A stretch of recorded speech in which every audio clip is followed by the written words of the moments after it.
Sutton United Talk Time on podcast. It's the Sutton Podcast. And there it is! Sutton United at the GM Vauxhall Conference have put out First Division Coventry City, winners of the FA Cup themselves less than 2 years ago. And what a moment to enjoy for the fans of this Surrey side. They've had their moments before, but never one like this. But the whistle goes down. Delight for Sutton United.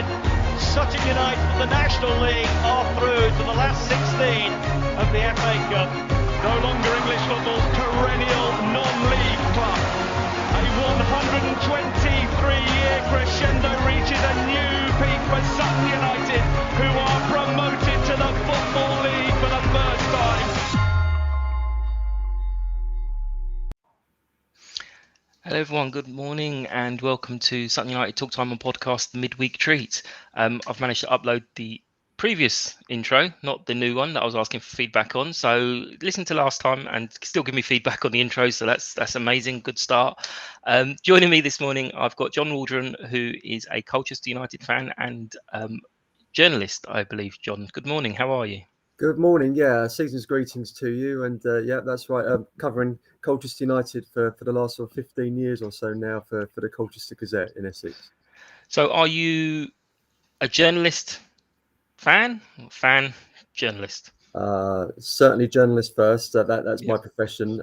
But I guess inevitably, having covered Colchester United for as long as I have, there is now a degree of sentimentality when I watch them and sort of bias towards them. I have to say, hopefully not in my reporting, but certainly in the press box and my own emotions. I always have a soft spot for them, and I always will after sort of having covered them sort of up and down the country for so long. That's good. I mean, did you know about them much before you started reporting on them? Not really, no. I am from Essex, but a different part of Essex, and Colchester were never really on my radar. But the job came up in 2005, and it really interested me in the fact that they were a Football League club, and also it was a daily newspaper as opposed to a weekly that I was working for at the time. And I thought, well, let's go for this and see what it's like, sort of reporting on a team and having to come up with stuff every single day about them. And really fantastic times, ups and downs, promotions, relegations, new stadiums, new managers, chairman, everything. And I've seen it all, covering them over the years. So yeah, it's been eventful. Yeah, that's good. I mean, I've only restarted this fairly recently. I've been a Sutton fan for a very, very long time, and one of a group of us on social media who have always been like, no, supportive. Obviously, the last decade for us has been very easy to be very supportive of Sutton, but I do kind of worry if and when things start going wrong, because I'm look at people on slagging off. I'll be like, no, don't do that. You're not allowed to do that. This is my show. Yeah. I'm cutting you off. It's a very natural feeling to feel worry as a football fan, because when things are going right, we always worry about what might go wrong. That's very natural. When it goes wrong, yeah. Yes, exactly. Yeah. The bubble will burst. We just don't know where we'll be when it bursts. But so, have you, prior to this season, heard much about Sutton? FA Cup run. In all honesty, not really. Yeah, I mean, listening to the audio at the beginning there, it reminded me of the Coventry City win, which I guess for most people is before the promotion last season was maybe what they would come up with first when they think about Sutton United. Certainly of a certain age, perhaps. Yeah. I've always remembered that game, and I remember the footage of that FA Cup win. I think Sutton have been on my radar a bit more recently, last couple of years, because of a couple of ex-Colchester players in Craig Eastman and Ben Wyatt. Has it been Wyatt, yeah. Ben Wyatt, yes. So those two guys, I've kind of, over the years, I've been covering Colchester United. I've sort of followed the progress of the players that have moved on from there, and so Sutton have caught my eye a bit for that reason. And there are some links there between Sutton and Braintree Town as well, who we cover. Here in Essex, the likes of Kenny Davis, who's still there, and I think there's maybe one or two other links. And Jason Goodliffe as well, the assistant manager, I reported on as a player when he was at Stevenage, who was an excellent centre half of Stevenage for a number of years, and he was a great guy, and really enjoyed always talking to him. So certainly there are connections personally for me. I sort of kept an eye on Sutton over the last few years. Yeah, I mean, we unfortunately we had well, not unfortunately, that's wrong. We had a great cup run a couple of years ago, about 4 or 5 years ago now, where we beat Leeds and we got Arsenal at our place. Unfortunately, Wayne, our goalkeeper, thought it'd be a bit of a laugh to have something to eat on the sideline, and Yes, I that remember now. Yes, that tends to be what people nowadays say. Oh, Sutton, the pie. Oh, shut up. So, but yeah, no, we promotion to us last year was it was mental, especially as none of us were there. So we're watching on this little tiny screen, going, "This isn't real. It's not happening. It's not real." But yeah, suddenly we're a football league club and never supposed to be. So when we get various different comments, there was one last week about someone wishing us ill because we apparently hate Palace. We don't even. They're they're way over there. We've never even thought about them, and hoping the wheels fall off. And I was like, no, we're not even supposed to be on this road. Don't worry about the wheels falling off. We're absolutely fine. Don't you worry. But yeah, it's been a bit of a strange season for us because didn't know what to expect. And next thing, they're flying. I mean, Colchester ruined Christmas, really, but not Colchester. Sorry, Tranmere ruined Christmas by winning their game in hand and going above us, so we're no longer third. But we'll forgive them for that. They've got... These are the expectation levels now that they're rising all the time, aren't they? Yeah, exactly. It was like all going into season. Oh, if we could just stay up, it'll be amazing. It'll be amazing. And now people are talking about playoffs, and it's like, oh, come on, let's not be crazy. Our poor chairman's probably going rocking over Christmas. But how's it gone for Colchester? How's the season gone compared to expectations? Well, last season, as you may know, was a bit of a struggle, certainly the second half of the season, and Colchester ended up going down to the last 2 or 3 games, needing to sort of survive and avoid relegation to the National League. And it came down really to 2 very, very big home results sort of in the last few weeks of the season, where they beat Walsall and then they beat Southend United, which is a huge win, not only because it was an Essex derby, but also it effectively sent Southend down, and then they survived. But it was touch and go for a while, and so the feeling was in the summer was to regroup and to recruit well and to sort of try and have a much better time of it this season. They brought in a lot of new players over the summer. Many of them are from Ipswich Town, sort of up the road, and lots of experienced players, which was a kind of a change of direction for the club, really, who have over the last few years have been mainly sort of focusing on the academy players and bringing young players through. For them to sort of bring in the amount of experienced players they did in the summer was a real sort of change in tact. It's worked to a degree. I mean, the certain signings they've made have been very good, sort of the likes of Cole Skews and Freddie Sears, who's been scoring quite a few goals and is up there with many of the League Two sort of leading goal scorers. But the position in the table doesn't lie at the moment, and they've got 1 or 2 games in hand, perhaps on teams around them. But they're 20th at the moment. I think they're 3 points above the relegation zone going into this game on Wednesday. So I think there's a feeling of sort of a bit of disappointment that they're not higher in the table and certainly not achieved a bit more than they have. And I think the main sort of problem really has been inconsistency. You know, they've had some really good wins against the likes of Harrogate and Exeter, but they're not followed it up, not had back-to-back league wins so far this season. And there's been potential there and signs there that they can go on a run. But unfortunately, sort of they haven't been able to sort of do it consistently enough. And the last result was particularly sort of disappointing, a 3-0 defeat at Walsall. And the fans weren't particularly happy with that one. So I think they'll be looking for a big improvement. And I think this situation isn't good for anyone with regards to the postponements and COVID and so on, of course. But with Colchester to have that result away from home at Walsall, which was probably one of their worst of the season, and then not to have a game for sort of 2 or 3 weeks after that has been particularly difficult for them, I think. And they naturally would have been itching to sort of get back out there and sort of prove that they're better than that performance, and they haven't been able to do that. So yeah, it's been kind of a bit of a frustrating time overall, I think, for Colchester. I think it's safe to say. Okay, is there any? You've mentioned a few players. Freddie Sears, I remember from when he was at blew onto him West Ham, I think it was, and then kind of dropped down a little bit, as lots of players do. But any others to look out for? Yeah, I mean, there's one lad who has caught the eye, particularly this season. His name is Sylvester Jasper, and he's on loan from Fulham. He hadn't really previously had any other loans before Colchester coming to Colchester days. He's only sort of 19, 20. But he's really caught the eye. He's a sort of a very skillful young winger. He likes to sort of do sort of exciting things on the pitch, and has got that sort of maverick about him. He's got a few goals. He made his international debut for Bulgaria under-21s a few weeks ago. I think his mother's from Bulgaria. So he's had a really good season so far, and really hit the ground running. So he'll be one to look out for. You mentioned Freddie Sears. I mean, he's been probably starting more games than anyone this season for Colchester. So he'll be in the starting lineup, hopefully for them, and is always looking likely to score goals. As you mentioned there, he's done it all his career really for West Ham, and he was at Ipswich for a long time after signing from Colchester. He's back at Colchester for a second spell now. Armando Dobra is on loan from Ipswich, another talented young player.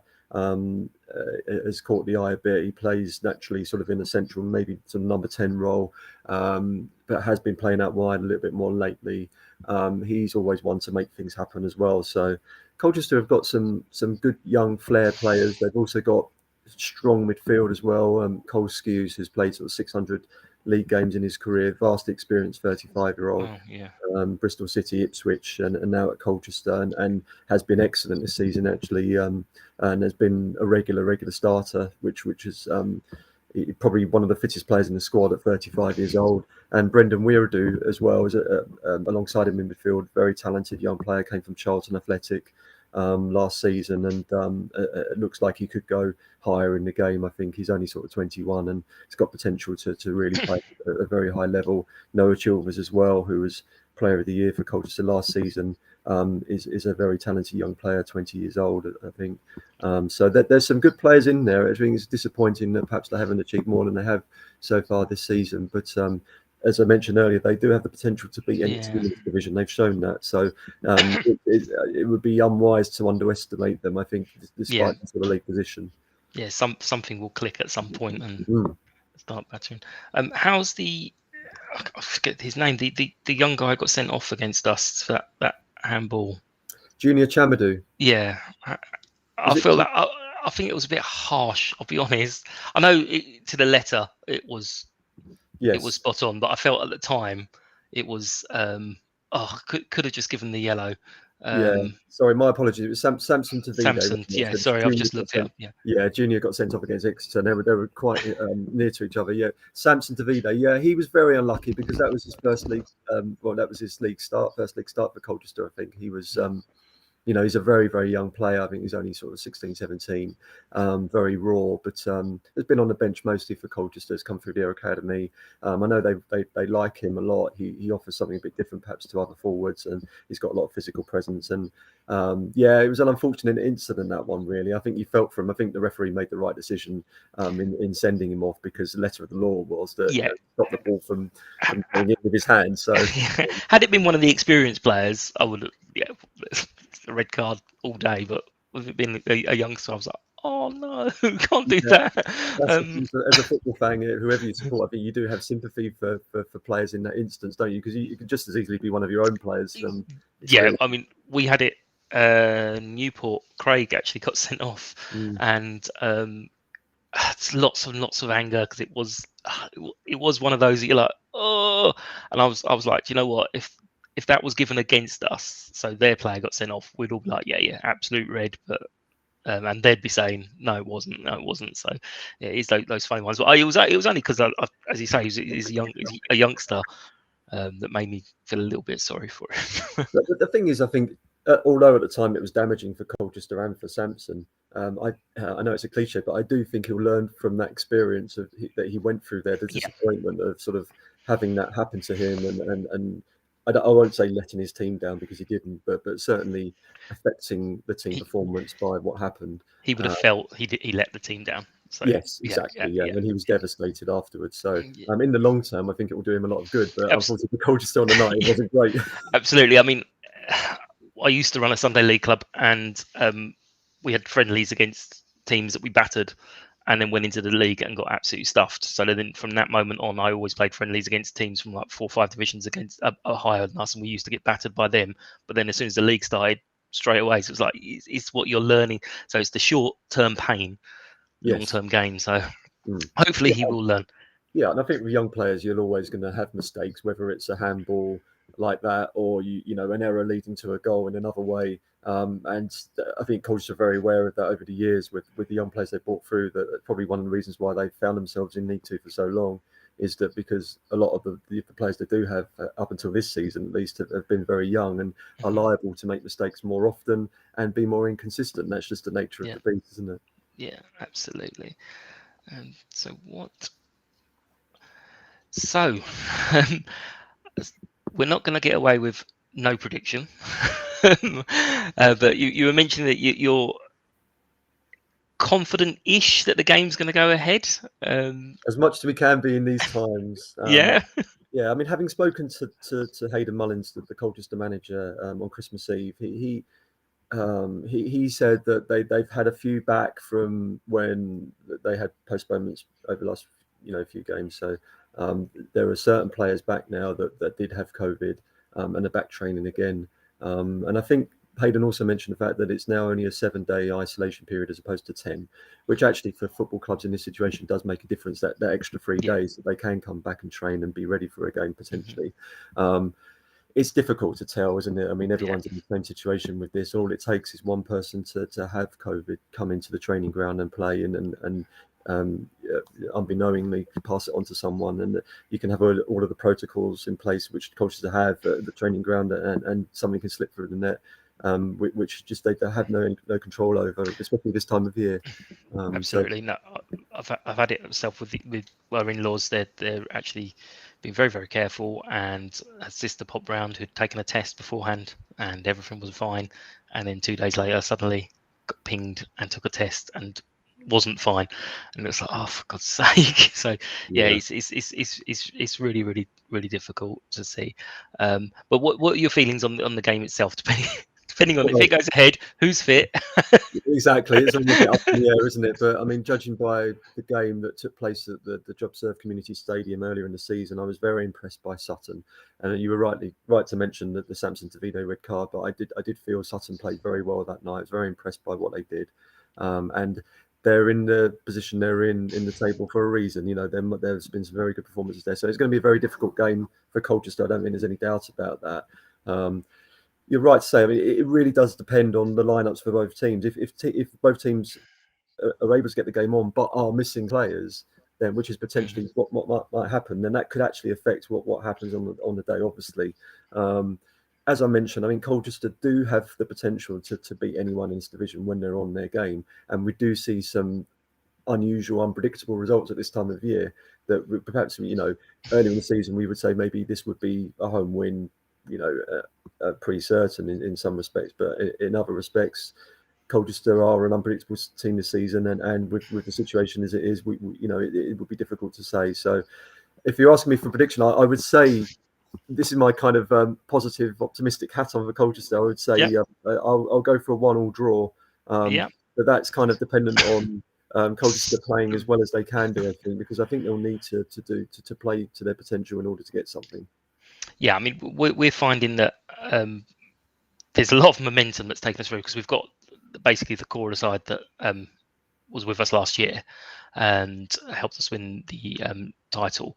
But the squad is small. We have a very, very small squad. We lost Harry Buteman, our sort of one of our two main midfielders, along with Craig. They were banking on them really, and Harry was out early in the season. I think he actually had COVID, and this young guy that we'd signed came in, Alistair Smith, and he's just been amazing.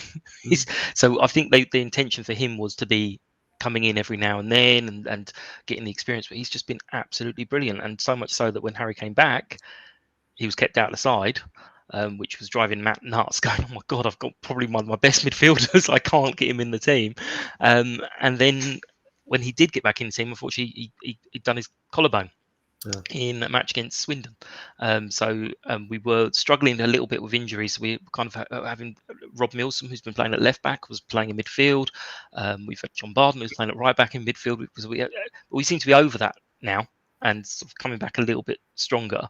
So I think apart from Harry, who's still out till I think mid-January, I think, we've pretty much got our strongest side, I think, depending again on on what happened.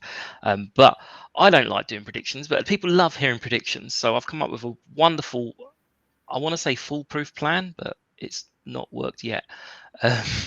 I do a holiday, not a holiday mode, but an AI football model. And it's decided that this is going to be a 2-0 win to Sutton. So, as I said, so far this season, it's come up with the right result 2 times, but it hasn't come up with the right scoreline. So I'm not holding out an awful lot of hope, so don't put any money on it. But that's what Football Manager says. Obviously, if it does come up, I'm going to be saying that's my prediction, nothing Absolutely, to do with from the rooftops, 100%. And I've just realised I'm wearing this wonderful T-shirt, which is essentially advertising Gandemonium, the Sutton United blog. And I've remembered no one can actually see the back of it. So it's 19 years ago we beat Carshalton 6-0 on the 27th of December. So it's like, I'm going to wear that T-shirt, and then I've just realised, it's all the info's on the back. So we can imagine it. That's completely pointless. Well done, Mike. That's genius. You need a mirror on the door. Absolutely. Move the camera. Look, guys. But thank you very much. Are you going to be at the game? I'm looking forward to it. It's my first ever trip to Sutton to watch the game. So, and it'll be like buses, won't it? So we've got 2 in the space of a week. We've got a pizza cup in a couple of weeks. I'm very much on board with a pizza cup. I'm loving the pizza cup. The further we go on in the competition, I think we both are. Yes, that's exactly what I said. I did actually, because lots of people don't like this competition. I understand why, the whole B teams, and I do get it. But Sutton United fans, we most of us are a strange bunch. We were like, not really that fussed. And then when we started hearing about the £10,000 per win, we're suddenly like, actually, we love this competition. Let's crack on as much as we can. So I started.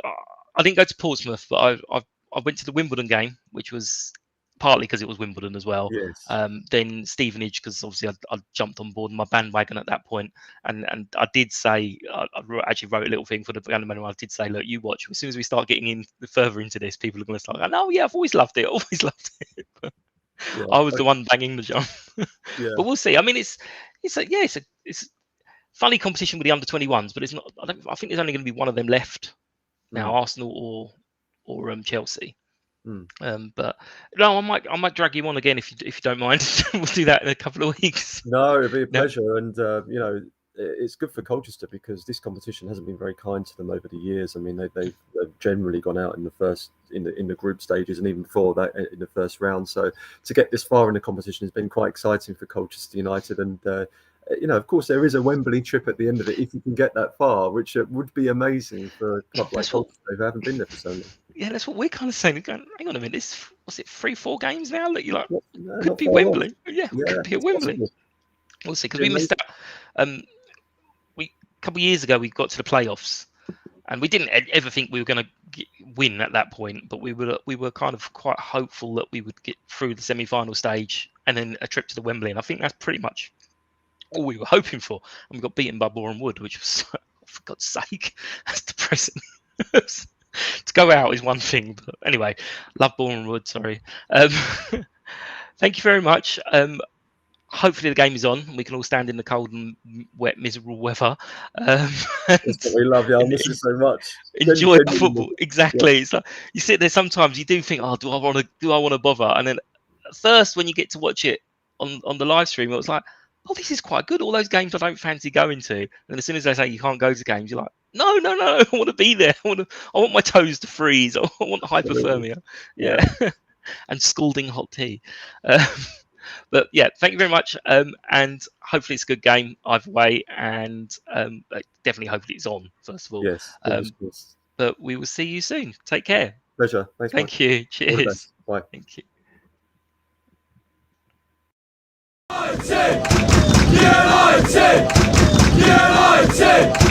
United!